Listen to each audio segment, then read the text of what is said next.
10 દિવસ સુધી ભાવભક્તિપૂર્વક મા દશામાની સેવા પૂજા કર્યા બાદ ગઈકાલે જાગરણ અને માતાજીની મૂર્તિઓનું વાજતે ગાજતે વિસર્જન કરવામાં આવ્યું।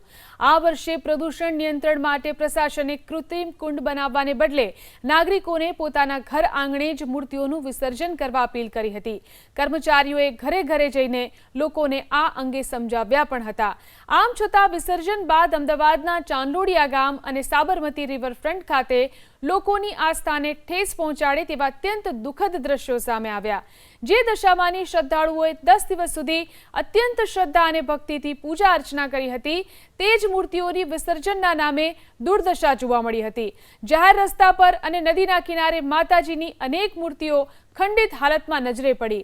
આ ઉપરાંત લોકોએ પૂજાપાની સામગ્રી અને પ્લાસ્ટિક પણ ગમે ત્યાં ફેંકી દેતા ભારે ગંદકી અને પ્રદૂષણ ફેલાયું। 10 દિવસ સુધી શ્રદ્ધાળુઓ ખૂબ જ આસ્થા અને શ્રદ્ધા સાથે દશામાની મૂર્તિની ભક્તિભાવપૂર્વક પૂજા અર્ચના કરતા હોય છે, પરંતુ વિસર્જન જ્યારે થતું હોય છે ત્યારે અહીંયા આગળ દશામાની મૂર્તિની જે દુર્દશા છે તે જોવા મળતી હોય છે, જેના કારણે લાખો શ્રદ્ધાળુઓની આસ્થાને ઠેસ પહોંચતી હોય છે। જો કે આ વર્ષે પ્રશાસને કુંડની તો વ્યવસ્થા કરી છે, પરંતુ પૂરતા પ્રમાણમાં કુંડની વ્યવસ્થા નથી કરવામાં આવી, જેના કારણે આ મૂર્તિઓ છે કે જે લોકો રસ્તા પર જ મૂકી ગયા છે અને અનેક મૂર્તિઓ છે કે જે ખંડિત થઈ ગઈ છે। આપણી સાથે શ્રદ્ધાળુ છે, તેમની સાથે વાત કરીશું।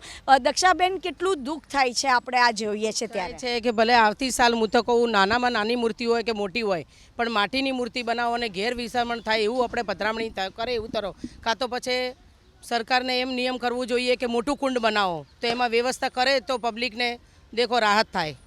નકર એમને બી દુઃખ થાય કે ભાઈ મૂકીને જતા રહે, બધાને એવું થતું હોય, પણ મૂકે ક્યાં બિચારા, એ બી શું કરે બોલો? હવે આપણી ભક્તિ 10 દિવસ કરીએ ને એમને દુઃખ તો પહોંચે ને કે ભાઈ અમે મૂર્તિ રસ્તામાં મૂકીને આવ્યા છીએ। તમે અહીંયા આગળ મૂર્તિઓની કેવી અહીંયા આગળ દુર્દશા જોઈ? દશા બહુ ખરાબ છે અને ભગવાનની ખંડિત થઈ ગઈ છે, હાથ પગ બીજા બધું પેલું ખંડિત થઈ ગયું, આપણને બહુ દુઃખ થાય છે।